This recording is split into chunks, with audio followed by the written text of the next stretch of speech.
Bismillahirrahmanirrahim. Subatul Azim 27. səhifə. Yalvarmaq. Allah yar atamızın yolu şeyle hemişe bir qiyinçiliktan son yalvarmaq. İna metni yankı okuyan hadisimiz var, önkü beytteki okuyan hadisimiz. وَاسْتَقْبَلُوا أَنْوَاعَ الْبَلَايَا يَا أَمْوَاجَ الْبَلَايَا بِالدُّعَاءِ وَالتَّضَرُّعِ. Cürü qiyinçiliklerin önünde yalvarmak bilen istikbal edin deyiptir, dua edin deyiptir. İnha iman bilen emeli bile katıp dünya ömrün ahirine sonlamaklık beter ağır iş mi? İmanlı gitmeklik beter kıyın iş mi? Şoň üçin eden yalvarmak deyip de bir bab koyuptur. İnha Elahi asemez biçara durmez, havai nefseyle avara durmez. Elahi, ey perverdigarımız, elah, Allah deyse Arap, Türkmen Tanrı diye, Farslar Huda diye. Elahi Arabi bilen aydıptır. Asimiz, bir kelime ettir. Asi günahkarımız, biçaradırmız, çaremiz de yok. Ne mi deyip? Havai nefseyle avaradırmız. Nefsimizin nefs diyeni havasi arzusu bilen sefil sergerdan avara. Aklımızın özü de dine akılda kaptalan nefsimiz de var. Havai nefs neme? Nefsin arzusu üç kısım olur deyiptir. Havai nefs birincisi şöhret. İna Ruhul Beyan diyen tefsirde aydıptır. لَأَنَّ الْهَوَا هُوَ حَيَاتُ النَّفْسِ. Nefsin dirliği havai nefs bilendir. Nefsin arzusu bilendir. Arzu-i nefs neme? Üç zat. Birincisi şöhret. Hemme kişiye meşhur olasın geliye. İnsan özünü tanılası geliye. Özünü. İkincisi cah. Cah mağam. Hemme kişinin defetinden gözlep dursan deyip. Hemme kişi sana itaat etse. Hemme kişi sana boyun eğse. Nefsin isleyen zadı. Hop, üçüncüsü şehvet. Şehvet yani şehveti istilahi de var, şehveti iyi biçme şehveti de var. Hemme de adın kovsunu seni isen, kovsun sen içsen, kov cayda sen otursan, kovi şehvet diyen şol. İsleyen zat, nefsin isleği üç zat deydi. Fafallah yarda etti, ya Rab biz bir asi deydi, günahkar deydi. Ölümüz de biçare, çün çaremiz de yok, nefsimizden süzüre. Nefsin isleğine gitse, olup bir ubudiyet, bendelik, özün pesertmek diyen zat kalmalı oluyor. Konakmız bir keçe dünyayı hice, ne işler keçedir bizden bu keçe. Konak diyen mihman, biz. Mihmanımız bir gece, dünyayı hice. Şu dünyadaki yaşayan ömrümüzü 70-80 yılı, aynı bir gece mendeşet diye.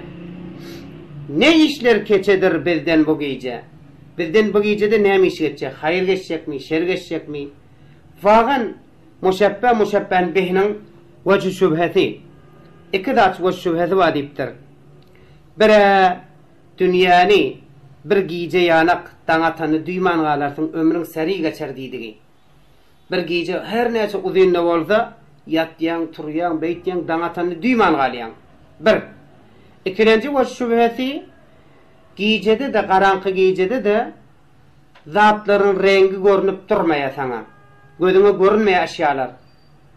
Aynı uşanyalar dünyada da etyen sevap kendiyle neşvattan celese ilimde yani 1000 tane cenaze okumaktan hayır deyiptir Peygamber Aleyhisselam. Sevabı kendi deyiptir. Şu kendi sevap görünen aktaşı. Etyen günahda da falan cüre olayandır. Günah dağ tekin olayandır diye. O görünen akta. Gecede de hayır şer görünmeyişi alak. Bu dünyada da bir adam sevabı da görebilene, günahı da görebilene. Hayır da gidip şer de gidip şol derekli dünyanı gece mendeş etti. Ene Müslüman da onlar. Peygamber Aleyhisselam'dan Hazreti Ali radıyallahu anhu bir hadis rivayet etti. En-nasu niyamun. En-nasu niyamun İzâ mâtû intebehu diye. adamlar şodur şu ukudur ölseler oyanarlar. Yani ukuda hiç adı görüyenlerdir. Şu attam ölseler ölüp de alam ölüp de ruhun cavi dahirin. Sen alam berzakta şu eden etmişlerini görüp biliyen, oyanayan. Oyananda ol yınglan zatların görüp biliyen, ukuda görüp biliyen nedir? Şu at biz çık edip görüşümüz giycede de uki, giycede de karanqı, giyce yanık seride geçyandır deydi. Yani erti danattı kıyamet.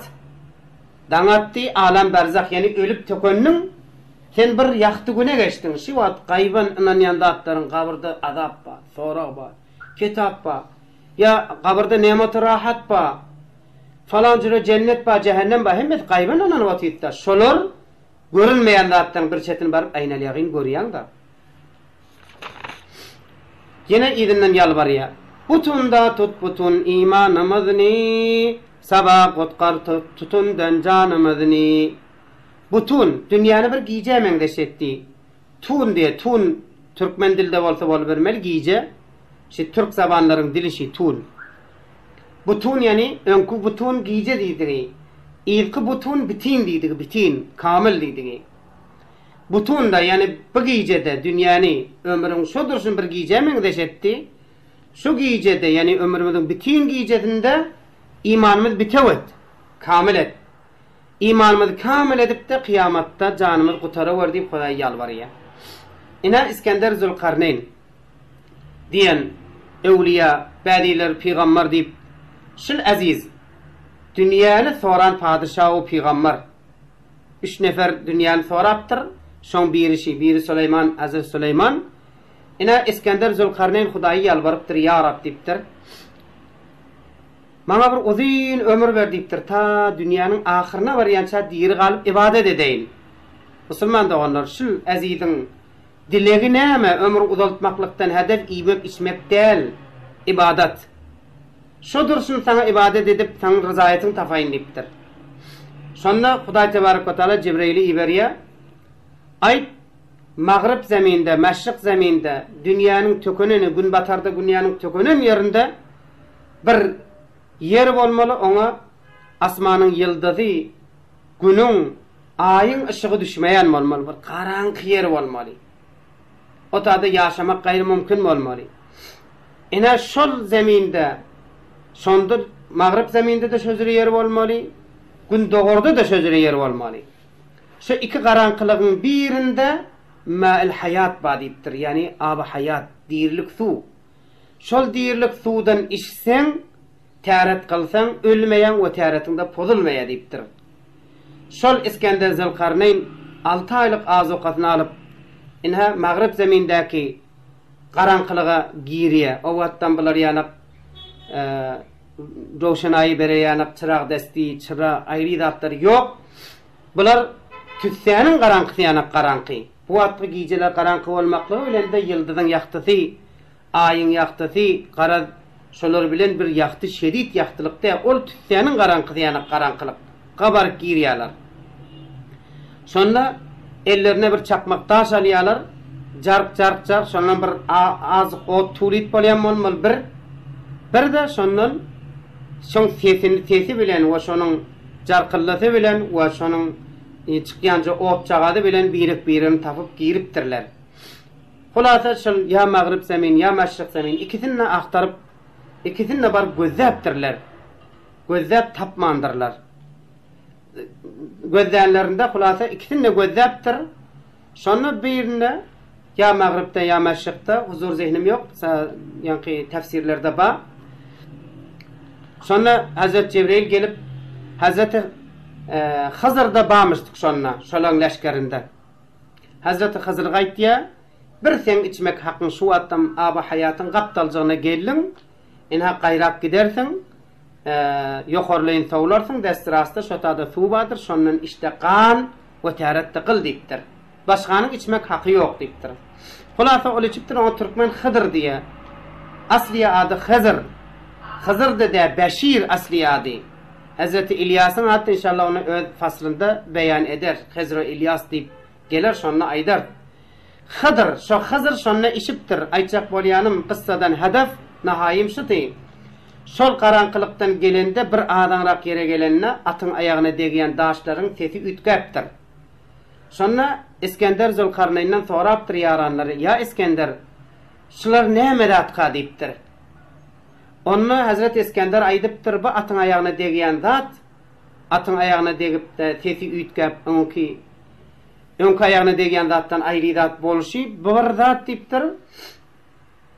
Alanny ökünçde, almadyk da ökünçde diýipdir. Şu yaranlar üç bölünüpdir. Bire alsak da ökünsek, almasak da ökünsek, aljakda da ökünjek diýipdir. Almapdyr. Alsak da ökünçük bolsa, almasak da ökünjek bolsak, ay alman öküneyli. Birettelerde düşüpdir. Alsak ökünsek de alıp öküneyli diýip düşüp, tamam atynyň horjunlaryny, jübilerini doldurup alýar. Birettelerde alsak da ökünsek, ay bir adamra alyp goraýly diýipdir. Alıptırlar näçe ay yol yürüp ina ýahtylyga çykanna bir kıymat bahaly daşmışdyk. Kıymatyny pul ýetişdirýän talaw jawahirat hiç oň ýanyna. Şözüre bir kıymat bahaly zat. Ol alan ökünýe wagt kellesini orýa şu horjuny doldurypdyr, gapdanna bir kisem bardy, onu dolduryp alsam da diýip.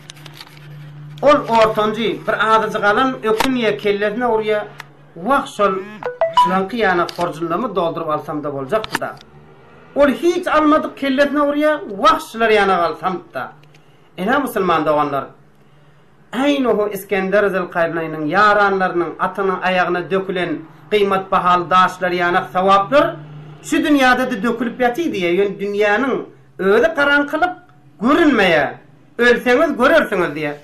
Şoňky ýana bu dünýäde sawap alan ökünçde, almadyk da ökünçde. İnşallah alıp ökünenlerden boljak bolaýlyň. Inha Hudaýyň diýenini edeýliň. Kynçylyklarymyzda el seripde dua etmekliklerimiz bilen zat Hudaýy ýalbaraýlyň. Allah jan din dünýälerimizi abad edip musulmanlaryň güllerini gowluk bilen, iman bilen ýaşap, iman bilen dünýäden geçip de inşallah ibadetlerimizi kabul edip öz fadyna salyp da iman bilen iki dünýä fitdary saadetmen insanlardan aýlandyrsyn. Vesselamu aleykum we rahmetullah.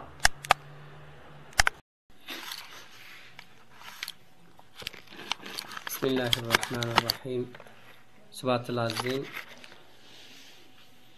28-nji sefhedi. Ne bugünkü dersimizde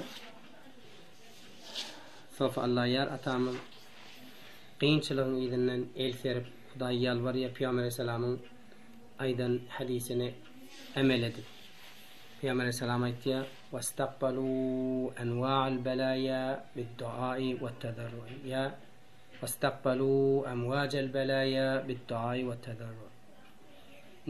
No jüre bolup duran belalan öwünden istiqbalatyň dua bilen tazarrur etmek bilen ştada ýalbarýar, elteriýär, ýa Rab. Kynçylyklary aňsat et diýip ýalbarýar. Näşe kısmatyny ýalbarmak kısmatyny. Göňül sandukyna purbi bahadur, ödüň rast eýlegil ýa kaşifazdur. Göňül diýen ýürek sandugynda pur doluca bibaha yani bi kıymatsız, kıymat yetmeyen bahalı, bi kıymat yani kıymat yetip bolmayan bahalı bolup duran durlar var yani imandan istaralygy yüreginde herkesin yürek sandugunda ananca var, imanı var, onu bir kıymat yetmeyen durlara teşbih etti. Şondan istaraly. Ödüň rast eýlegil ýa kaşifazdur. Ýalbar ýa Hudaýa şu ödüň sabit et şony. Ey zererleri açgujy Hudaý. Ol gitse zerer de kullen. Ene yürekdäki imany ogurladasaň, ne sabit bolmaýasa zerer. Ey zererleri, ziyanlary aýryan Hudaý, şu ziyany maňa ýetirmäge ber diýip Allahdan ýalbarýar.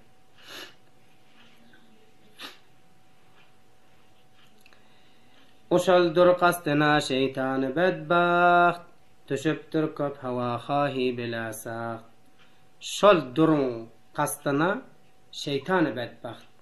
Şu dur diýen ki iman da, şu imanın kastına aljak bolup, şeytanı bedbaht kan hay hawatlar bilen iýine düşüptür. Düşüptür diýen düşüptür. idine düşüpdi kän hawalar bilen, hawa diýen arzulary bilen, kän islegler bilen idine saq düşürli şol imany elinden aljagy ogurlajak bol. Şondan sakla bar diýe. Eger bolsaň meniň halymga hami, tozar kuldek adularynyň tamamy. Eger bolsaň ey bar Hudaýa, meniň halyma hami bolsaň, himayet kunende bolsaň, saklaýguçy bolsaň meniň halymy tozar. Tozar ine türkmen kelimede istifade. Tozar dargar, kül ýana bolup dargar adularyň hemmejikleri.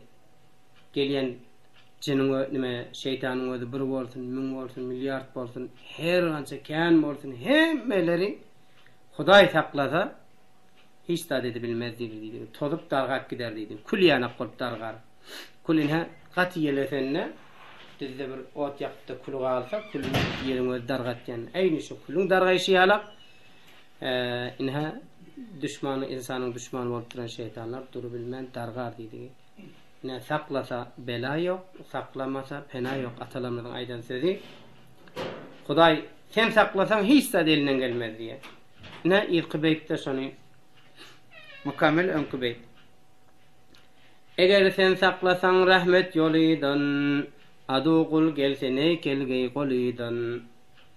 Ina eger sen saklasaň rahmet bilen, rahmetiň ýoly bilen, yani rahmet ýoluň bilen sen men saklasaň şeytandan, adu kul gelse, yani şeytan bolan kul gelse ne kelgey golydan, ne çimi ayet az desteşliydi. Yani eline näme geljek aýdy o? Goý gelsin diýdi. Ina Hudaýyň rahmeti sen halyňa şamil bolsa, Hudaýyň rahmeti bilen sen saklasa, şeytanyň geleni bilen elinde näme geljek goý gelsin diýdi.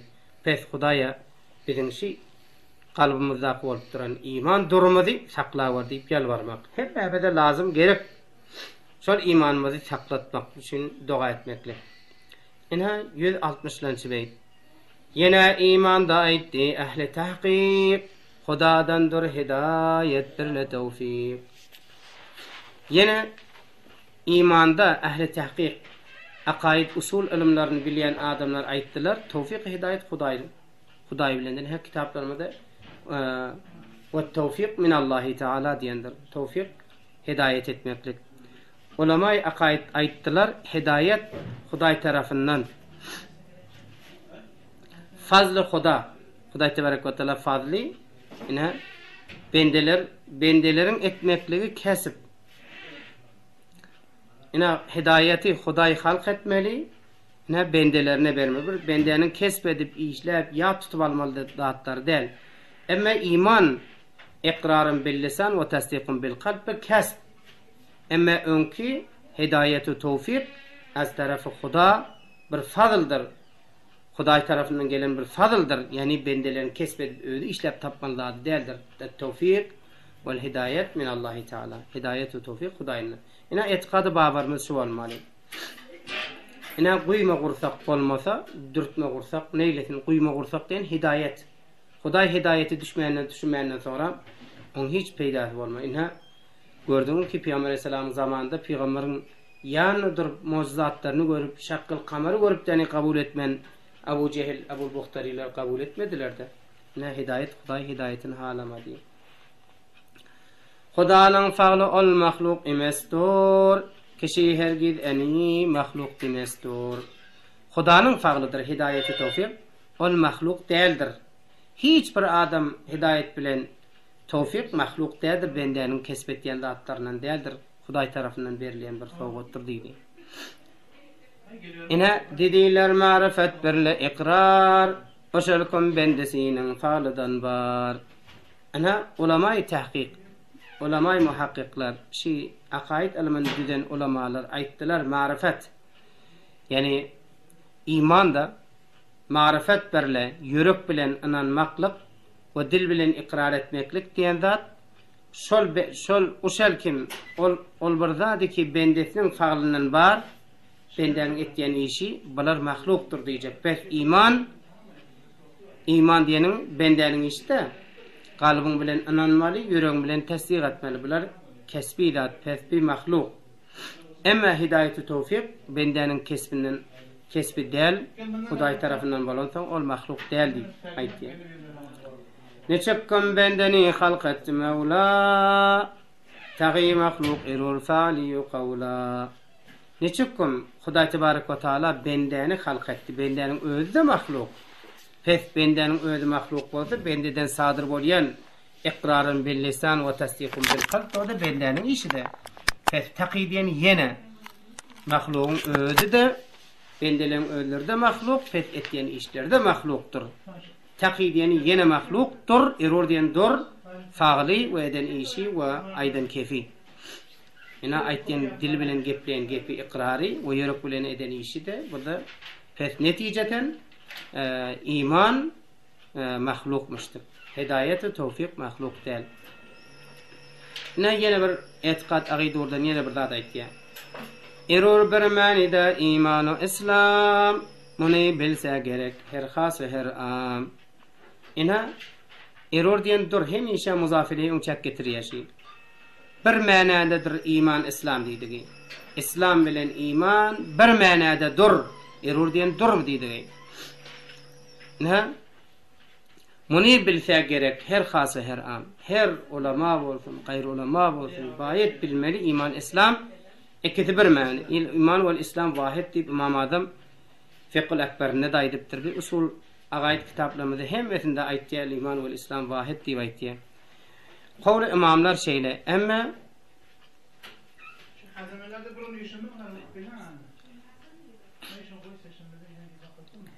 iman İslam lugat endadetinden mutafawit. İman diýdi kalbyň işi, emma lugat endadetinden aýry. İslam itaat. İman kalbyň işi, dil bilen ikrar etmeklik. Biri İslam furuat, iman usul. Etiqad kısmatyny näme? Emma ikisi bir manada bolşy, şu wagt 6 da inanyp dil bilen ikrar edip ýürek bilen inanmaga iman diýär. İslamda da 5 tane farz ayn bar. Eşhedü en la ilahe illallah ve eşhedü enne Muhammeden abduhu ve resuluhu diýmek, namaz, roza, hac, zekat, ina şartlaryň farzlygyna inanmaklyk. Yani 7-6 imana inanyp, ay İslamyň şu 5-iň birine inanmasa, namaz kim aýtdy farz diýip de nauzubillah kelimeni getirse, ol 6 tane imana inandygy hiç bolýar. Ya bir altysyna inan, yani 5 İslamdaky hemme namazy, roza, hac, zekat hemmesine inanyp farzlygyny farz bilip de ol 6 imana inanmasa ol 5 imana inandygda hiç. Şu manada ikisi iman İslam wahid diýeni şu tarap, şu da şeýler. Yani ikisinde de 40 farz ayn bardyr. 40 farz aynyň 7'si imanda, 5'i İslamda. Şu farzlaryň haýysyna 7 imana inanman, 5 İslam'a inanman bilen peýdasy ýok. 5 İslam'a inanyp 7 imana inanmadyň bilen ikisiniň de bir-birine pes iman İslam wahid diýeni ikisini şu jembeden bir zat. Emma etiqad lugat endadetinden mutafawit. İslam itaat, iman galbyň işi. Emma qawlini bir usla zinhar, jedeliniň nefsi ýok bolsa ne derkar. Emma imamyň jamy. İmamlar qawluny gefini bir usla diýeni, ne usla Qırgız halkyň lugaty diýipdir. Qırgız diýen ýylyň lugaty usla ýani tut. Şol imamlaryň aýdan etiqad urda inanmaly zatlaryna inanda gediber. Jedel etjek bolup durma. Jedeliniň nefsi ýok bolsa ne derkar? Jedelin ki peýdasy ýok bolsa näme bekar? Hiç bir derdiňe degmeýäkim. Hudaý falandır. Mesela iman İslam birdir. Muň üstüne bahs etmekliň jedelin özüni peýdasy ýok, hiç bir karaýsy ýok, bitirýän işi de ýok. Ina şuň şerhinde Aziziýanyň 45-nji seferde şu kısmatyny uzunrak kısmatda aýdypdyr. Diýdim imany İslam boldy wahid, bu hukmda ähli sünnet cümle şahid. Ina diýdim iman İslam birdir. Şul hukmda ähli sünnetin hemmesi şahitdir diýdi. Bolunmaz bir-birisiz Tasaduk bu mani eyle vahdet boldu sadık. Ene yankı tevzi berenim tevzim şundandı. Bolunmaz birbirisi sadık bolma. İman bolmasa İslam gelip bilmeye, İslam bolmasa iman. Yani farziyetine inanmasan hiçbiri o birine suut vermeye. Bu manada ikisi de bir bolbaylandı deyip ayttılar. Allah can barlamadın dinde, imanda sabit kadem edip şeytan aleyhillanani bizim kıymet bahari imanlarımızda aldırman sabit kadem etsinler. Vesselamu aleyküm ve rahmetullah. Bismillahirrahmanirrahim. Sıbat-ül Aziz'in 29. sefer. İnha Müslüman doğanlar, önkü celesatımızdaki bahsten bir azizi diyen şerhinde 40. sefetinde bir zat aydıptır. Eymma qawluni bir quşla zinhar cedelinin nef'i yok bolsa ne derkar deyiptir. Ina imamların gefini uşladı tutuver. Cedel etcek bolup durma, iman İslam birdir, bir değildir falandır. Bu bahsine girip durma diye. Ina geçen ummatlar deyiptir, kän cedel ediptirler. Hatta mesh bolupdurlar, suratlı itkaptir. Emma Peygamber sallallahu aleyhi ve sellem'in ummati 50 cedel eden ölende Peygamber sallallahu haşatı bilen olar surati evod bolmaly değil. Yöne olaryň galplary dolu şakavattan bolup galplary ütkep İslam şekline bolup münafık bolar diýipdir. Nauzu billah. Biz nef'i yok bolsa ne derkar on idine düşüp de başlajak bolup görmeli diýdi. Ina musulman inni imanyň ikinji bölügine gelip girdik. Periştelerin ehille inanmaly. Awwal qati amantu billah Allah'a iman getirdik. İkinci de periştelerine şu aydılan muhtar edip babar etmeli. Melaikkum irur alemi gayb hema hak bendesidur bi şekureyb. Melaikeler perişteler ki alem gayb bolupdy. Yani alem yani alimde alem. Alem olsa Hudaýdyň sıfatlarından gaýrida alem gayb. Bir göze görünmeyen bir mahluk. Hema hak bendesidir bi şekureyb. Hemmesi Hudaýyň hak bendeleri, çyndan bularyň içinde mutamerridi yok. Ina perişteleriň hakynda azize diýen şerhinde aýdypdyr. Perişteleriň dili Arap dili bilen gepleşýärler. Ýöne öýdük biri bilen asyl gepleşmeýärler. Faqat zikri Huda meşgul. Suratlardany muhtelif diýipdir. Bädiler adam suratyny, bädi atyň suratyny, bädi şiirin we şeýle. Bädileň ikranaty bolar, bädileň 3, bädisi 4, bädisi 100, bädisi 1000. Hazreti İbn Abbas radıyallahu anhu Peygamber Aleyhisselam'dan bir hadis rivayet edýär. Bularyň tedady, neferati beterken insan jini üýşüreninde de 3000 barabar insan jininden känipdir sany. Ina alim gaýb diýmeklik hatar kelime. Gaýby bilýändir diýmeklik. Ina gaýby bilmeklik täni musulman doganlar ilmi gayb muhtas be Huda, ilmi gaybi zati ba, ilmi gaybi atayi ba. Bäzi peygamberlere ejadyň üstü bilen bildirýär, ony ilmi gaybi atayi diye. Ol Hudaý meselen bizim peygamberimize Hazreti Ali karramallahu wejhaga aýdypdyr, ya Ali sen kelläňe bir bedbaht, sen kelläňe bir urur, şol kelläňe urulan yara bilen de mübarek mahasinlerin saqqalaryňdan qanakar diýip aýdypdyr. Ina şol muhakkak Peygamber Aleyhisselam aýtdy ki şony Hudaý bildiripdir we bilip de aýdypdyr. Bir zatlary gaýplar ba Hudaý bildirýär, bilinäýär. Bildirmeýär, bilip bolmaýar. Şu wagtda perişteniň bardygyny kim Hudaý aýdypdyr, ilmi alemi gaýb biz göremde ba inanýar. Ya cennet we cehennem bardygyny ene şolar alemi gaýb olary Hudaý peýgamberi bildiripdir we bizde bilip bilýär peýgamberimiz üstü bilen. Ina alim gaýb diýmeklik hata kelime diýen şol. Alar farag irur içmek yemekden, yaman kılmak kabahatsiz diýmekden. Alar diýen şolar diýdi. Farag irur faragdyr. Boşdur iýmek içmeklik, içmeklik olarda bolmazlar. Yaman kılmak, yani teleki iş etmeklik de olarda ýok, kabahatsiz aýtmaklyk da olarda ýok. Ina kepleselere Arap diline kepleşýärler. Ne peygamberlere vahiy getirdi. Geplemese de onlar asıl gepleşmeýärler, diňe zikretýärler. Teşeýir meseleleriniň wasberhem bela şehvet yarattı şah-ı alem. İnha dinanalık, erkeklik onların sıfatında yok. Dinana bolan perişte, erkek bolan perişte yok. Zade velet olurda yok. İna Hudaý Tebarek ve Teala bila şehvet yarattı olary. İmek, içmek olurda yok. Erlik, hatırlık olurda yok. Zade velet olurda yok. Eler barça Hudanın taatida, emes gafil eler hiç saatida. Eler şolar diýdigi. Şolar barçasy Hudaýyň taatyna. İnha Hudaý Tebarek ve Teala Kur'an'da aýtýandyr. وَلَا يَسْبِقُونَهُ بِالْقَوْلِ وَهُمْ بِأَمْرِهِ يَعْمَلُونَ Sure-i Enbiya'nın 27. ayetinde. Olarga hiç tat geçmeye, kavul, kepleşmek yok. Olar dine Hudaýyň buyruğu bilen itaatdadır. Olar birçe lehzedani gafildedirler. وَمَنْ عِنْدَهُ وَلَا يَسْتَكْبِرُونَ عَنْ عِبَادَتِهِ وَلَا يَسْتَحْسِرُونَ Yine bu da Enbiya suresinin 19. ayetinden. Olar yadam la yestahsirun, yani yadam meşgulda bol, başka da meşgul bolma diýe Hudaýyň buyruğuna.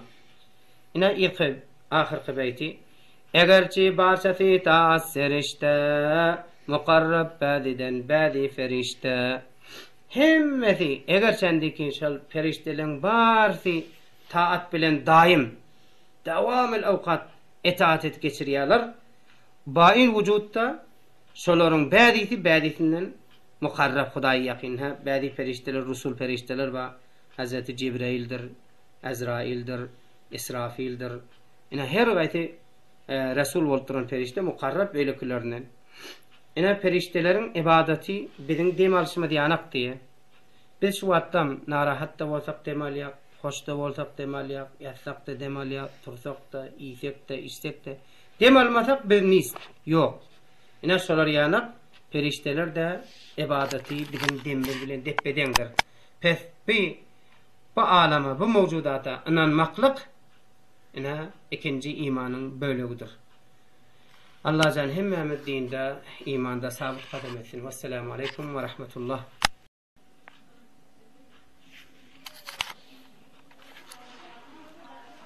Bismillahirrahmanirrahim.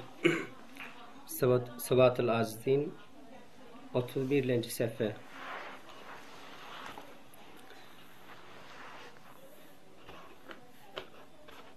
İnha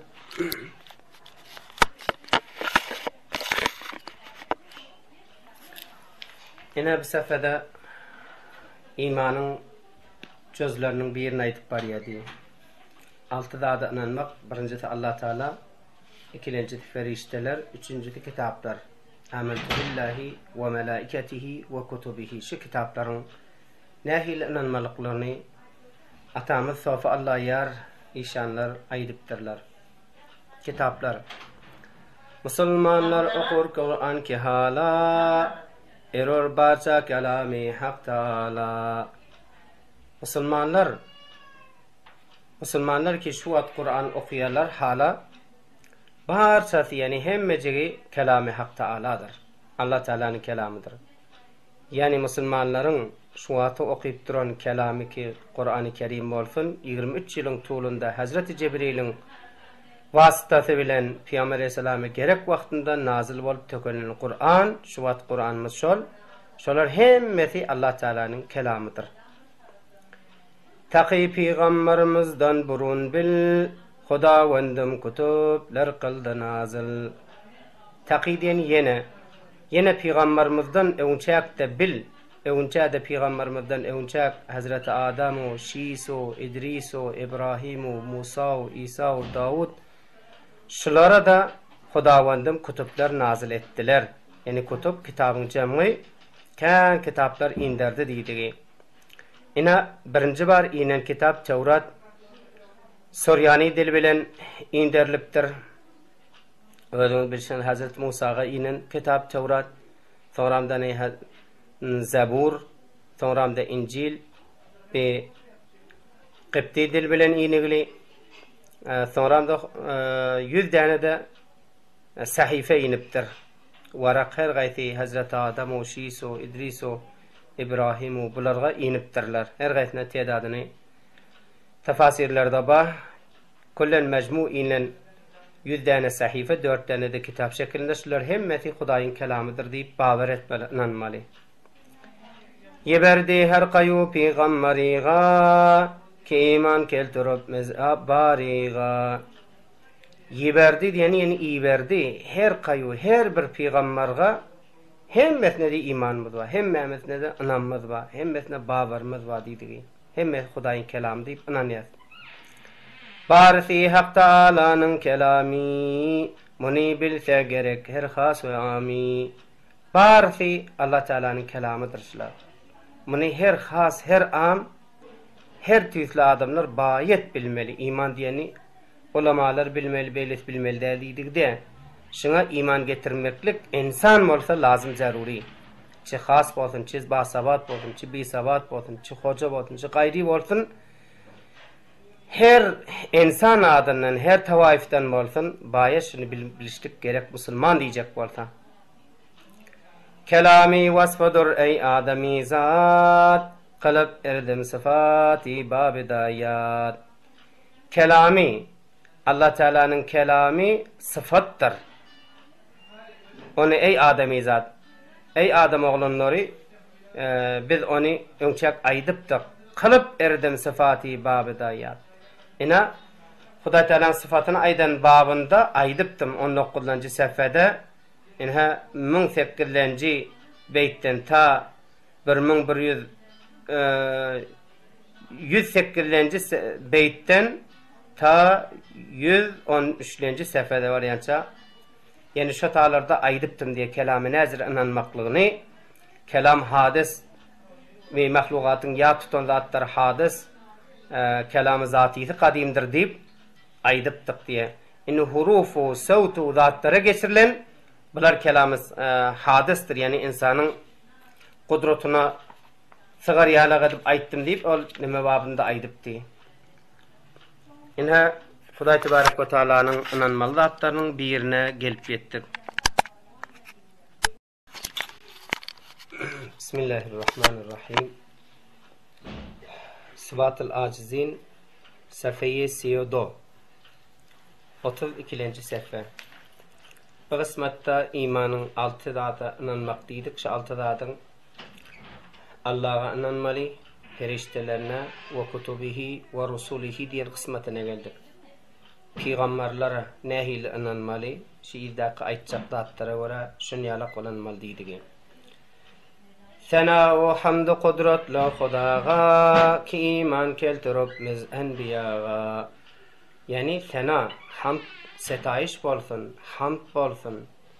Kudretli Hudaga, kudretli Hudaýa övgü, sana setayiş bolsun ki iman getiripmiz enbiyaga. Elhamdülillah biz iman getiripdik. Peygamberlere inanypdyr diýdik. Öçek musulman bolanlyklaryna musulman bolanlyklaryna iman getirdi. Elerniň awwalikum adamirdi, Muhammed barçasyga hatamirdi. Hatamirdi. Elerniň ismi şara. Eler diýen şu peygamberleriň awwaly Hazreti Adam aleyhissalamdy. Ahirde Muhammed aleyhissalatu vesselam. Biziň etikady babarmada da şeýle agida ustadymyzyň ýadan agida kitabynda aýdan nämeti Peygamberlerin awwalky Adam aleyhissalam, ahirki Muhammed aleyhissalam bilen arasynda peygamber köp sany belli däldir diýip evet ene dilim bilen aýdypdyr. Abdurrahman ahun tasirler. Ene bu da şu tasyny şonu aýdyp barýar. Şolaň awwaly Hazreti Adam, ahirki Muhammed aleyhissalatu vesselam. Barisi Tanrynyň söýgen gulydyr, barisi cenneti rizwan gulydyr. Barisi hemmesi diýdik de, hemme farsi ýöne galyp turupdyr türkmen dili. Barisi Tanrynyň söýgen gulydyr. Allah Teala'nın söýen gullardyr şular. Barisi cenneti rizwan gulydyr. Hemmesi yani Hudaý Teala'nın razyçylyk diýen zady şulan ýedine düşmekliginde badyr diýdik. Rizwan gulydyr diýeni. Yani Hudaýyň razyçylygy şulara tabi bolmaklygyndan badyr. Tafılar diýdik. Herkes şu peygamberlerin iyidine düşen Hudaýyň rızaýatyny yetipdir diýdi. Hudaňyň hukmyny her faal sözge nebiler kılmady bir zerre özge. Şu zere babar etmeli. Yani Hudaňyň hukmyny, Hudaýyň buýrugyny her bir iş bolsun, her bir kep bolsun, peygamberler bir zerre de Hudaýyň aýdandan gyşartmady. Aynuhu kema huwa haqqu bendeler neme ummatlaryna yetişdirdi Hudaýyň aýdan. Şol halal halal we haram haram. Bu falan bolmaly, bolmaly del. Etmeli de hemme zatları bidun ruderbasi hemme zatta aýtdym yetişdirdim. Yani bawarymyz şu peýgamberiň Hudaýyň aýdan zadyny yetişdirmän goýan zady ýokdur diýmeli. Yetişmez hiç veliler jalaryga, yetişmez belki haki palaryga. Yetişmez bir kelime türkmeni. Yetişmez de hiç bir veli evliya hiçbir veliler cahlarıga yetişmer. Cah diyen makam. Cah talep diyendir. Cah kelime Arabi. Cah makam. Makamlarına yetişip vermerler peygamberin. Hiçbir veli yetişmez belki hak-ı pahalarıga. Belki batıkiden iyidi çağda olmaz deydiği. Yani peygamberin makam menzileti beter beyiktir. Allati nâme.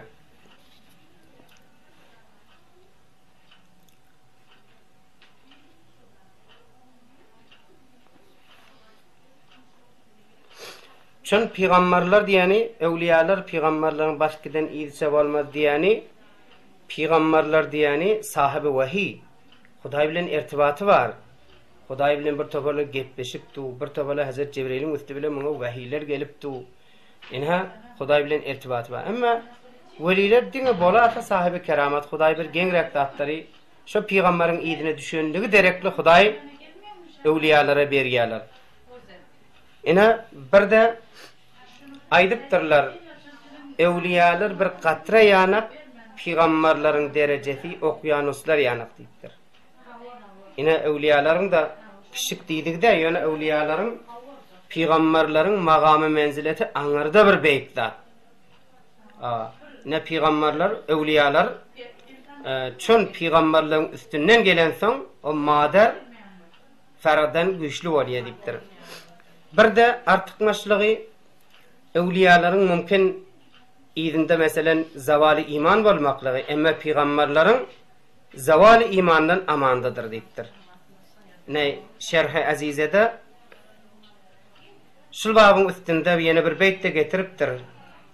Weliler rutbada ermez nebiyya bedihidir bisöz her bir zekiyye diýipdir.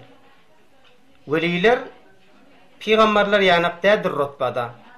Bir söz bedihi yani il ucundan bilinýän zatdyr. Yani bidun fikr we bidun delil we aklyň ucu bilen bilýän zeki adama hiç bir nemededir peygamberler. Yani evliyalar da peygamberler ýanyk magam menzileti badyr diýip muny zeki adam muny aýdyp bilmedi diýdi. Yan qaydan imtiyazatlar diňe peygamber vahiy sahibi vahiy bir Hudaý bilen irtibaty bolmaklygy 2 üçlenjeti däni meselen olar peygamberler okyanus ýanyp, belki weliler qatra ýanyp, ýa-da zawali iman peygamberlere ýok, emma awliyalara zawali iman da taşdel, howfy zawali iman badyr diýdi, gorkusy. Alardur zurriyati adami hak günahdan enbiyanyň barçasy pak. Yine bizre etikad etmeli. Eler ismi işara. Şol peygamberler zurriyat-ı Adam oglanlaryndandyr. Perişte o, cennet o, başga bir yerden, başga bir kişirden del. Beni Adam'dandır. Günahdan enbiyaların hemmeti masum. Inha yine beytte de bir beyti Azize'nin Şerh-i Aziziyetinde getiripdir. Mubarradır nebi mutlak küfürden, kabairden dahi misli seherden niptir. Inha peygamberler mutlaka küfürden ki bir peygamber bir iman geçip kafir olup geçen peygamber yok. Hemmeti imanda sabit kadam olup da imanlı geçiptir. Bir ikilencesi dani günah kebirelerden de olar mubarradır, seher yalar. Ne ilk beytte bir soru geliyor. Elerden bazı işler ki kıldı. Elerden bazı iş ki kıldılar nak. Kılır tevilini numanı bakıl. Elerden şu peygamberler masum olsa peygamberlerden bazı işler görünüptür ahirim.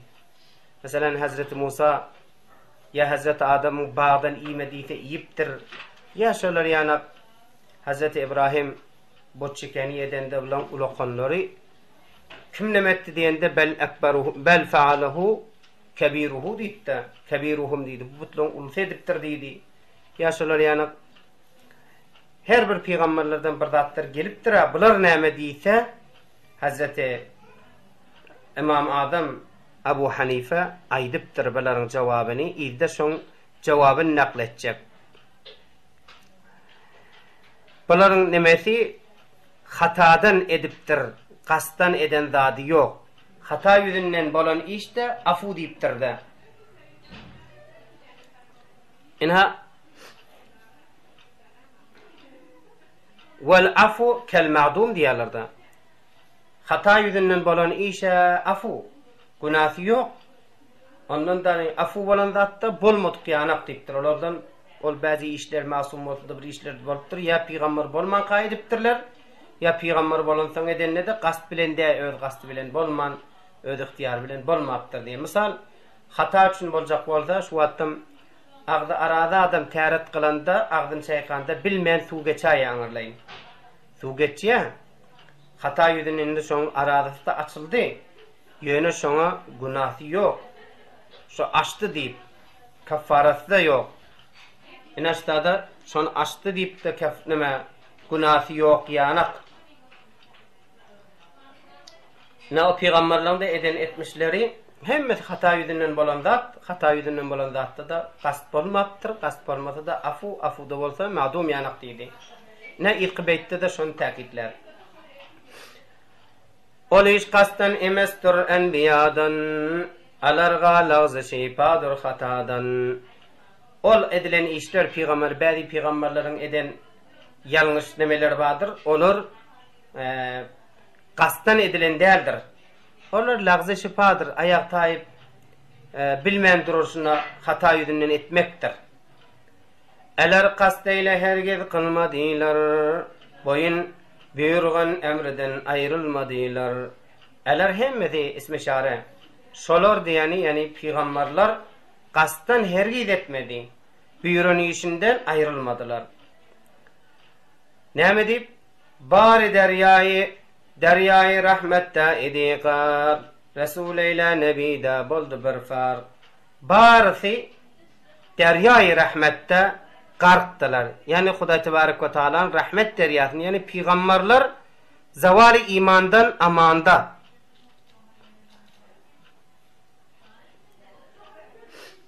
Enha zawali resalatynyň da amanda. Hiç peygambere Hudaý peygambere de peygamberligini pes almapdyr. Her peygamber ki peygamber bolupdyr, şo peygamberliginde dawam tapypdyr. Yani Hudaý Tebarek ve Taala peygamberliginde pes almapdyr. Ya yani imanda almandyr. Pesparti Allah'ın rahmetine gark bolan adamlar, Hudaýyň rahmetine gark bolan adamlar da hata yüzünden bir iş etse eder, ýoksa bilqast özünden sadyr edip bilmediler diýipdir. Ine ýöne Resul bilen Nebide bir farky bar. Evet de aýdar ýerde barisi Tanrydan tapdy hitabol, Nebi gaşer ermes emme kitabol. Barisi Hudaýdan hitap tapdy. Sen peygamber diýip Hudaý Tebarek we Taala tarapyndan Hazret Jibril geldi. Ýöne Nebige kitap şertde. Kitap inen Resul has, Nebi am diye. Kitap inen peygamberlerde hem Nebi diýip bolýar hem Resul. Emma kitap inmedik peygamberlerge Resul diýip bolmaýar. Resul has diýen kitap inenlere bolýar. Pes kitap inmediklere Nebi diýip bolýar. Meselen Halid Nebi peygamber, Halid Nebi diýip bolýar, Halid Resul diýip bolmaýar. Emma Peygamber aleyhissalamda da kitap inipdir, Muhammed Resul we Muhammed Nebi diýip de aýdyp bolýar. Resul-i gairur şert eyni kunam, veli boldi bariga vahyu ilham. Resulga, Peygamberga error diyeni şerttir. Tadı da muzafile, muzaftan takdim oluptur. Şerttir diýmekde, şert errorun wezn şer direktli şahit o vesrendir. Enha şerttir ey nikonam, ey yaxşı atlı adam. Peygamber bolacak wada bayit kitap gerektir. Yöne veli boldy, veli yöne lekin bariga vahiy ilham boldy. Peygambere da, yani Resul'e de, Nebiye de. Ina şun şerh-i aziziyetinde aydıptır. Hazreti Cebrail Resullarga yani oya vaktinde gelip vahiy etti, ahkam ilham etti. Ama nebilere diptir, okusunna gelip aytti sen peygamber sen dip okusunna rüyasına aydıptır. Ya bir rivayette peygamberler yani Resul geller ustad yanak, nebiler onun şagirdi yanak. Yani ahkam-ı ilahi Resul'e geliye, son Resul'un şu dinini tervic etmeden şeyim Huda Teala nebiler iyi veriyor. Ina peygamberlere inanmalı formalara şeyle. İnşallah galan inanmalarını inşallah inneki dersimizde aydıp eştirer. Allah'can şu imanda sabit kadem edip ahir demde iman bilen gitmekliğini Allah barimizden nesip etsin. Vesselamu aleykum ve rahmetullahi ve berekatuh.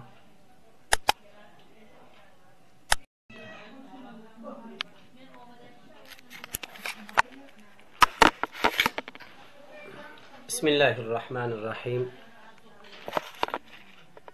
Sıbat-ül Acizin 34. seffer. Bir imanın 4. zükü peygamberler olsun. Peygamberlere nehili iman getirmekliğini yeke aydıp baryadı. İna şonun 189. beytini aydıp eştirer. Nebidir her Resul anlayğuci bol. Velikin her nebi ermes Resul ol. Nebidir her Resul anlayğucu bol. Anlayan bol, düşünen bol. Düşün. Nebi amdır, Resul hastır dedi. Yöne velikin her nebi ermes Resul ol. Ermes diyen değildir dedi. Resul değildir. Her bir nebiye Resul deyip olmaya. Her bir Resul'e nebi deyip olaya. Nebi am. Resul'e da deyip olaya. Kitap inene da deyip olaya. İmedige de nebi deyip olaya. Ama Resul hastına kitap inenlere Resul deyip bolýar. Ina yine bir bazı ulamaların nazarına açsak bolýar. Dediler parey mümin balası, erör bir manida her ikkilasi. Dediler, ayttılar, bir bölük mümin balası, müminin balaları, müminin evlatları yani ulamaları ayttılar. İkisi de bir manada Resul da, Nebi de ikisi de bir manada dediler. Bula da bir qil. Ina ilqi beytte, önkü beytte açıklar. Selefkum eyledi lütfu enayat. Erur avval qisi meşhur ravayat. İkiden nazariyat badili. İkinci nazar, Nebi bilen Resul'un hiç farkı yok deyip aydan ulamalarda badiydi. Yöne selefler geçen meşayihler ayttılar şol avvalki meşhur ravayet. Lütfu enayet ettiler, lütfettiler, enayet ettiler. Ya mehribanlık edip açıklap verdi bize. Şu avvalki Nebi amdır, Resul hastır diyen kep meşhur ravayet şoldur. İkisi bir manada değildir deyip ayttılar. Ina birinin etikadı babarmış şücre olmalı. Ina peygamberlere inanmaklıkın bir şahası beylek. Beşer peygamberin sultanı adil, melek peygamberiden kıldı afzal. Beşer peygamberini, ina Hazreti Adam, yani Adam'ın peygamberlerini, Adam evlatlarının peygamberlerini sultanı adil bolup duran, yani adil terin sultan bolup duran Huday, periştenin peygamberlerinden afzal etti, artıkmac etti. Ina şun azize diyen şerhinin 44. sefesinde bir zat aydıptır. Peygamberi beşer, Peygamberi Resul'dan, yani Peygamberi perişteganın peygamberlerinden afdallığı 5 delil bilerliktir. Ina beni periştelerin de Resuller vardı. Yani Hazreti Cebrail, Mikail, Azrail, İsrafil, şoların Resullerdi. Hudayın bir ma'muriyet için koyan peygamber bolup duran periştelerdi. Şolardan insanın peygamberler afdal boluşu 5 delil bilen dipdir. Birincisi Hudaý tebarek we taala periştelerge emretti. Amme perişte Hazreti Adam'a secde etdi. Ene Hazreti Adam peygamberdi. Secde edilýän secde etgüçden artykmaçlygy belli bolýar diýdi. 2. İkinci delili Adam'ı periştelerden alem etti. Ve allama Adam'el esma'a kullaha thumma aradahum alel melaiket. Ina Hazreti Adam'a hem lügatlar bildirdi, perişteler aytdı. Indi siz aydın da deydi. Perişteler bilmedi. Periştelerden Hazreti Adam bolduran peygamber, bular alim boldu, alim da afdal bolýar. Üçüncüsü Peygamber Adam beşerin peygamberleri meşakkat bilen taat etdiler. İbadet etdiler. Hatta bizim peygamberimizin ibadetini, siretinde kulak asan bolsak, Peygamber Aleyhisselam namaz okuyacak bolan üstüne boklu garınlar koyup, Abu Cehiller, Abu Lehabler çından eda edip vermediler mi? Ya Hazreti İdris'i, ya şoň ýalak belik peygamberler, bir towarly peygamberler pıçky bilen kesmediler mi? Gaty eda edip bilen meşakkatda ibadet etdiler. Emma periştelerin meşakkaty ýokdy, üstüne pıçky boynuna, bedenine pıçky ýükapdyran motorzlary ýokdy. Hemmesi Hudaýa itaat etýärdiler. Şol derekli kynçylykda, zahamatda ibadet etýän, aramışda ibadet etýänden derecesi beýik diýdi.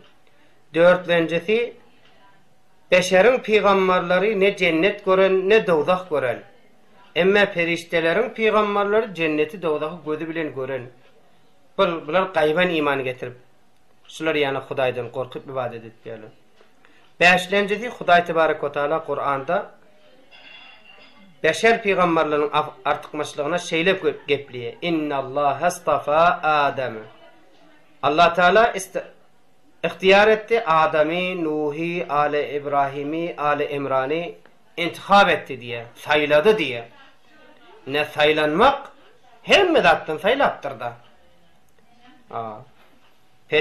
Periştelerden artykmaç bolýanlyklary şul 5 delil bilen diýip Azizi diýen şerhiniň 44-nji sefhesinde aýtdy. Bu sözdür mezhebi sünnet cemaat. Alar her nadidi kılgıl itaat. Şul aýdylan söz beşerin peygamberleri periştenin peygamberlerinden artykmaçdyr diýen mezhep ehli sünnet we cemaatdyr. Alar şolar näme diýdi? Şonu kanaat et. Şonu kanaat et. Şolar aýtdy tamam. Bu delil İçtihadul mujtehid delilun lil muqallid. İçtihad mujtehidlerin aýdan kefi bir de delil olar näme delil bilen getirdik ha diýip olaryň delilini aktaryp görmediýdi. Ahl-i sünnet we cemaatyň etikady bawarlar şi beşer peýgamberi melek peýgamberiniň üstemdir diýdiler. Ýene aýtdylar Didiler ammeyi ferzende Adam, meleknin ammasıydan fazla köp hem. Aýtdylar ammeyi ferzende Adam. Belki umumi, peygamber däl bolan belkiler de peygamber bolmadyk periştelerden fazla köprekdir diýdi, artykmaçdyr diýdi. Ine peygamberleriň artykmaç diýip öňçek aýtdy. Peygamber bolmadyk beýleki umumi merdumda umumi periştelerden artykmaç. Yani bu taada ilki kitapta saylar. Inna am diýse hem adamlar perişteden haýr bolsa, onu adamlaryň içinde bir najur gezip berenlerde ba, olar näme diýip bir sorak gelýär. Sual muqaddar gelýär. Bu sual muqaddara jawap berýär izda. Kitab-ı kafi kum furba safadur dedi amma bu yerde etqiyadur. Ina bu sual muqaddara jawap boldy. Sual muqaddar öňkü beýtden dörýän soraşdy ki adamlar umumi feriştelerden afdal bolsa adamlar kän Hudaýyň diýenini etmeýän namaz, roza, haç, zekatyny bitirmeýän, ogurluk, jümirlik edip onu da şol adamlarda belki feriştelerden haýr boljakmy diýip bir sorak gelýär. Şoňa jawap berdi. Kafi diýen kitap por basafadır. İçi beter basafadır. Yani musannif-i kitabı kafir reis ehli safadır. Yani ehli dildir, evliyadır. Şol evliya aydıptır. Didi amma bir yerde etkiyadır. Bitadaki ammeyi Beni Adam diyenden maksat takvalar, sofular, velilik ettiğine yetirinler. Ve illa insanların badileri arak içip veren, zani, oğri, ve falan fosku fucurluk edip verenler, onlar perişteden aftal olup bilmez deyiptir. Beşerde verneçendan bir emeldur, bahayimdek irur belhem adaldur. Beşer ike çendan bir emel olsa, emel etmeye, hulasa emelsiz, ibadet Hudayın dinini etmeyen beşerler olur bahayimdek. Bahayim yani çarpayalar yanık, hayvanatlar yanıktır, belki azaldır. Belki onunla gumrahtır. Çünkü Huday Tebarek ve Teala ayet ya, ulaike kel en'ami belhum azallu sebila. Ulaike kel en'am, şolar sığırlar yanıktır, hayvanlar yanıktır. Belki onunla pesrektir yollar dedi. İnha beşer ammani atqiya olmasa, takva olmasa perişteden aftaliyetlik amma merdüme yoktur dedi. Şucura babar etmeli. Peygamberin bari adilu adal, velikin bazisiden bazı afsal. Peygamberlerin hemmesi adilu adal. Adalet yolda, Hudayın buyruğunu kamil formada yetiştiren, yönü badisinden badisi aftal. Huday Tebarek ve Teala ina 3. paranın başında getirendir. Tilkar rusulu fazzalna ba'dahum ala ba'd. Şol resullerden badisini artıkmac ettik. Badisinden artıkmac ettik diyeni. Ina onu da adil olmaklığı bilen de şeyle nemeler var. Sevabu rutbeda afsal irur hal, musavidur nubuvvet perle irsal. Sevabu rutbeda afsaldır. Yöne nubuvvet diyen, peygamberlik diyen, resulluk diyen yerde artık musavidir. Sevabu rutbeda afsaldır hali, rutbede, magamda, yöne peygamberlikte, nubuvvette, resullukta deppedendir. Barının behterini Mustafa'dur, Habibi hak negini enbiyadur. Baharının behteri, behter kelime Farsi. Beter kavsi Peygamber Aleyhisselatü Vesselam'dır. Mustafa saylanandır. Habibi hak, hakkın habibi. Habibullah'tır. Negini enbiyadır. Enbiyaların da yüzüdür. Yani enbiyaların içinden saylanandır. Çön ne deyip behterin moliya? Huday Tebarek ve Teala Hazreti Musa bilen gepleşende arada 70.000 perde bilen gepleşti. Başka peygamberler bilen gepleşende Cibril'in tevessütü bilen gepleşti. Bazılarının deyişinde Cibril gelip gepleşti. Ama bizim Muhammed Aleyhisselatü Vesselam sallallahu aleyhi ve sellem'in Miraç gecesinde bidon perde, bidon vasıta tekellüm etti. Azizi diyen şerhinin 45. sayfasında şınaydıptır. Petşi şu vatku ismizdeki ay şol aziz peygamberimizin dünya gelen ayı, bu ayda barinize kutlu mübarek olsun aydıp, bu ayda peygamberimizi ullamak ve uloltmak ummatlarının boynuna borçtur. İna şu vattam Huday Tebarek ve Teala'nın özü Kur'an-ı Kerim'de şeyle fermayış ettiye. İnna Allaha ve melaiketehu yusalluna alen nebi ya eyyühellezine amenu sallu aleyhi ve sellimu teslima sallallahu aleyhi ve sellem. İna tahkik Allah Teala ve Allah'ın Resulü Peygamber'e salavat ettiye. Ey iman getiren adam, hitabı khas eyyühennas dediğimedi, iman getiren adamlar dedi. Sizler sallu salavat edin ve sellimu salam verin deyiptir. İna şu vatı okuyan mevlütlerde tamam Peygamber'e salam, şu Hudayın şu buyruğunu bitirip salam veriyorlar, salavat ettiyorlar, Peygamber Aleyhisselam'ın siretini ettiyorlar. İna mevlüd etmaklık meğer Kur'an'da bağım edip sonra geliyor. İlk baştan ki bizim ehl-i sünnet ve cemaatın 4 tane edulleyi arba'amız var. Kur'an, hadis, inha bunlara nas diye, icma, kıyas. Ina Kur'an'ın hut özünde aydıptır sallu ve sellimu salam verin salavat aydın diptir. Pes Allah can peygambara inanıp peygambara iman getirip peygamberi bizden radi edip imanda sabit kadam aylandırsın. Vesselamu aleykum ve rahmetullahi ve berekatuhu.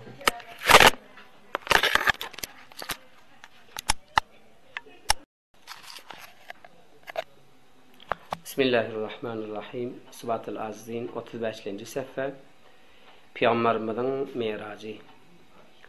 Bir ümçak peygamberlere iman getirmeklik Miraç meselesinde cüz-i etikadat bolan son Allah yar atamız bunu getiriptir. İnha Miraç gecesi.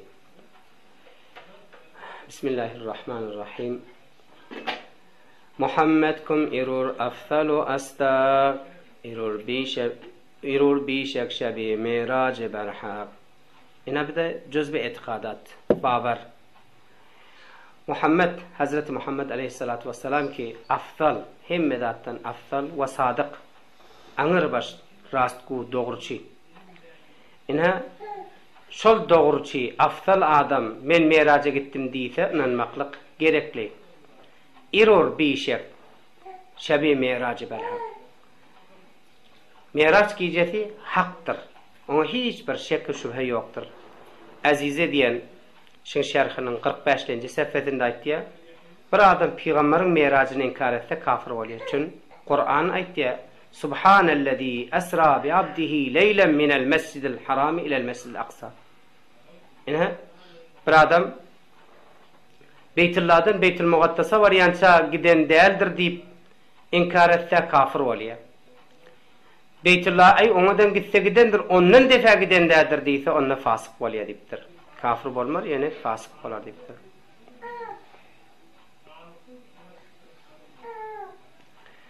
İnha vaqi hicret haçan bolupdir. Bädiler aýdypdyr 1 ýyl hicretden öňçäk, Mekke'den Medine göçmedilerden öňçäk, 1 ýyl öňçäk Peygamber Aleyhissalamy Mekke'den Beytül Muqaddas hicret waqa bolupdyr. Bädiler de aýdypdyrlar Recep ayın 27'sine deyiptir. Gitti deyiptir. Ina 70 perdeni Huday Teala ayırıp Huday bilen 90.000 kelam kepleşiptir Peygamber Aleyhisselam. Ina Hazreti Musa bilen ne kepleşti? Yani Hazreti Musa bilen kepleşmeklikleri yerde oldu, yerde olmaklığı bilen arada 70.000 perde vardı. Şu perde bilen kepleşti. Haramdan mescidi aksağa naga alıp barganidur ayette aga. Haramdan Beytullah'dan Beytül Muqaddas'a varyansa bu ayette aga. Sure-i Esra'nın başında 15. paranın övünne Subhanellezî aybın aksdan pek olan Huday ki Esra diyen gece seyrettirmeklik Esra diye. Esra seyrettirdi Beytül Muqaddas'tan, men Beytullah'dan Beytül Muqaddas'a varyansa deyip Huday'ın özü Kur'an'ını getirdi. İnha mesafeti Haram-ı Mescid-i Aksa ile Mescid-i Haram'ın 40 günlük yol olmuştuk. Ne şey atlı, eşekli, düğülü gidilecek olsa 40 günde varlayan. Şunu bir anda barıp Hazreti Cebrail alıp gidiptir şunu. İna şun hakkında şunun Taceddin Yalçıl diye şun şarihi de özünden beyt yasap şerh ediptir. Şu şerhindaki yadan beyti. Şebi Miraç öldü mahitabi neferşin belki arşın aftabi oyalık şahsiye ol şahı levlak şebi Miraç kıldı seyre eflak Burak Mekke'den Burağa Mekke'den bindi o server rekabında yürür namus-ı ekber. İna bir azizi diyen şerhinde Miracı Taceddin Yalçıl da aydıptır bunun şarahi. Miraç şebi Miraç oldu mahitabi. Yani ayadan giyce yanak belli oldu. Yani hiç bir gomanu, şekku, bir ödünde inkar edilir yanak bir giyli yeri yok. Ne ferşin belki arşın aftabı. Yerin yüzündeki yaktılıkta belki arşın aftabı yanak. Asmanda görünüp duran gün yanak aşkar roşendir deydi. O yolukta gitti, öyle şahsiyeti bilen gitti o Şah-ı Levlak. Şebe Meraç aflakları seyretti. İna burağa mindi. Burak diyeni bir heyvan. İna şondan Beytullah'dan Beytül Mugaddes'e var yanca Burak bilen gitti. Burak her bir göz yeten miktarı var yanca bir ayağını artardı. İna şözüre olup yürüyüp gitti. Şondan şeylek gitti. Ondan ref minip arşa uçti Muhammed diyorlar. Ref sondan bir halça gelip halçanın üstüne oturup arşa karşı ondan beylek asmanlara on bilen gitti Peygamber Aleyhisselam. İnaşçılar etikadı babarımızda bolmalı. Ebu Bekir Sıddık radıyallahu anhu ve Ebu Bekir Sıddık diyenlerinde inha Peygamber Aleyhisselam'ın şu aydın kefini kan adamdan akılına sığman Ummahanin öyünne yatika gidip inha Beytül Mugaddes Beytullah'ın arası 40 günlük yola yürüyüp otadaki Hazreti Cibril alıp bariyaka yolda ya Resulullah sen ştada 2 rekat namaz oku. Hazreti Musa'nın Huday bilen kepleşen dağıdır şıl. Ya Resulullah bu tada falan et, bu fal bir evliyalan falan eden işidir deyip hulasa bular ta bariyança siretlerde yazılı nemeleri. Hulasa kelam sondan yani bir akla sığılacak der. Bu zamanlar bu bir alem melekutta yaşaptır Peygamber Aleyhisselam.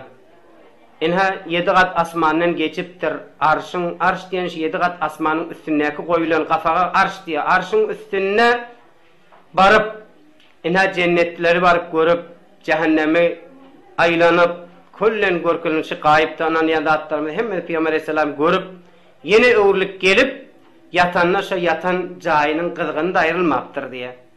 Bu dattır bizim aklımıza sığmaya bir nezire bolur kadip. O bizim aklımıza hardımıza sığmanı bilen Hudayın kudreti yok deyip bolmar ahirim. İna şu vattım bizim kompüterlerimiz var ya belki kuşi remlerimiz var, peleşlerimiz var. 10 gig mesela 8 gig, 10 gig, 16 gig. Şuna sığmanı bilen de o dışarıda bername yok deyip bolmar ahirim. O bizim zarfiyetimiz yoktu. Zarfiyetimiz idafa şundan idafa yok. Yöne Peygamber ki afzalu astakbolan Peygamber sadık terin şahsiyet Muhammed Emin lakab alınan Peygamber gittim diye hak inanmaklık bizim borcumuz. Peygamber'e inandığımız çıkmaya karşı şunu inkar ettik. Yine hatta kıssa kitaplarda getiriyorlar. Şuna yine Hazreti Ebu Bekir Sıddık'a varıp aydıptırlar ya Ebu Bekir Sıddık ya Ebu Bekir sen doğusun şey rivayet ya bir gecede Beytül Mugaddes'e vardım ondan falanca asmanlara gittim avat hiçbir imkanat yok şu yerin yüzünde yürümek kıyın bu atkı tizru maşinler hava feymalar zatları yok avatlarda inha bir asmanlara gittim asmanlara muşak bilen şu belki korelere zordan gidiliniyor neşine gittim bidonu vasıta bidonu neme gittim diyende hiçbir aklına sığmandır. Şana Hazreti Ebu Bekir Sıddık aydıptır, Peygamber aydan bolsa doğru aydıptır deyiptir da. Şondan çürüyüm Sıddık lakab beriliptir. Hiç bideren Peygamberin hiç vat yalanı yoktur deyiptir. Süzüre Peygamberime de biz de süzüre inanmalı. İna Peygamber o yolukta cismi bilen, ruhu bilen gitti, geldi. İna badiler kıssa ettiyorlar, kıssa kitaplarda babşı ayttiyanım. Badiler şunu inkar ediptirler. Birinin hiç mağdına sığdırabilmeyen ay Peygamber Aleyhisselam şolar yalak gidiptir o binahilli oldu. Huday Tebarek ve Teala şunu düşünüp beriptir diye. Ina denanas deyiptir bar su getir deyiptir diye. Su getirmeyene gidenine bir suva bir bedre su alıptır havada kızgın inni bir suva çümeyin deyip suva düşüptür suva düşenine bir qıyız oluptır diye yankı. Şonu bir çofan alıp ol 18 yıl yanak yaşap sonra neçe çağa dünya gelip sonra yeni gelip şol 18 yıldan sonra şol mantaga gelip şu suwa düşenlerinde öňki adam bolup hatta şu suwy alyp goýan suwuny bir aylanmasy var bedren çimirip alınanda şu suw aylanyp durmuşdyk diýe. Şondan sadakan nebi diýip gygyrıp ýortup barapdyr. Diýip de aýtýarlar. Ene Peygamber Aleyhisselam'ın bir kıssası, yani bizim aklımıza sığmanı bilen Hudaýyň kudreti mafawq ahirin. Peygamber Aleyhisselam şol işleri edipdir diye. Ene ilki beyt. Hem aksadan semaga bardu ol nur, bu sözüň sıdkyga ahbar meşhur. Ene Beytullah'dan Beytül Muqaddas'a barýança ayette var. Kur'an nessi Kur'an. Ondan aksadan ta asmanlara çıktı ol nur, yani Muhammed Aleyhisselam çıktı. Bu sözüň doğrulugyny ahbarlar meşhur, yani meşhur bolup duran habarlar var, meşhur bolup duran hadisler var, Peygamberden rivayet bolan. Inha semadan yuqari her qaýsy jaga enayet eyledi ol basahaga. Semadan, yani asmandan yuqorky jaýlary her cennetdir, cennetiň içindäki niamatlardyr, ina olan guraflardyr, hemmesini enayet mehribanlyk etdi, berdi ol basahaga. Sahaga diýen jomart bolan, bagşyşly bolup duran peýgambere nesip etdi, şu zatdyr gördü we cism bilen oýolukda gitdi. Ine bäziler Merazyň felsefetini şeýle aýtýarlar. Inanmaklyga borç jüzbe etiqadat peýgambere inanmaklygyň jüzleriniň biri. Näme diýip asmana gidipdir Peýgamber Aleyhisselam felsefeti? Yer asman munazara edipdir diýerler. Ine Nezhatul Majalis'te ba Durratun Nasihin wadi kitaplarymyzda gelipdir şunun kıssalary. Meraç kısmatında şonna asman aýdypdyr, men senden artykmaç üçin tamam nuzulat niamat şutadan iňe yer aýdypdyr, men artykmaç, mende peýgamber ba falan ba her gaýdy munazaratlar bu kelam ahyrşy kısmata gelipdir. Yer aýdypdyr, ey asman sen güýsenme, men güýsenmän hakym ba, men içimde peýgamberler ýaty, ahyr zaman peýgamber ba isimde defeliye garnymda ýatjak diýip. Şutada asman ağladı diye. Hudaý ýalbardy, ya Rab, şu peýgamberiň men üstüme bir defelendir. Getir, muteberrik ettir. Hudaý Taala Meraji şonu şoň üçin asmanyň ağysy we dogaty üçin asmanlarda muteberrik ettirdi Peýgamber Aleyhisselam'ın vücudu mübarekleri barmaklyklar bilen. Inha felsefetini şeýle diýip aýdypdyrlar. Inha netijesi şu aýt gelýänmizden täbäri netijesi 204-nji beýtde barıga sıdkymyz iqrarymyz bar, emes hiç qaýsy iş Taňryga düşwar. Barna hemmezik aýdylan söze sıdkymyz da ba, inancymyz da ba, yüregimiz bilen iqrar dilimiz da ba. Emes hiç qaýsy iş Taňryga düşwar. Hiç bir iş Hudaýyň qiyinçylygy ýok ki, maňa inanmaklyk biziň borjumyz we biz de şoňa inanýar. Peýgamberiň Meraji diýerlikde, oýolukda, ruhy bilen, cismi bilen gidip 7 kat asmandan geçip arş-ı kursi, loh, kalam tamam görülmeli zatlar görüp gelipdir diýip babarymyz şi.